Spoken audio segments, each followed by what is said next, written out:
বিশাল area, অনেক হাজার হাজার সাহাবী শুয়ে রয়েছে এই জায়গায়।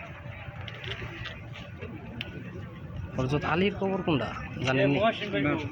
এইটা কার? এই যে এটা বিশেষভাবে বাঁধানো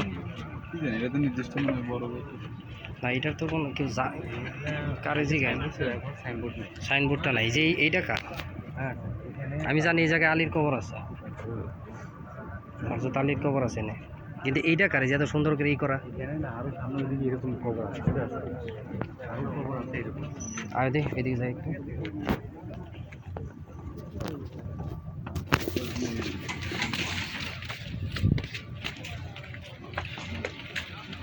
আর যাওয়া যাবে না।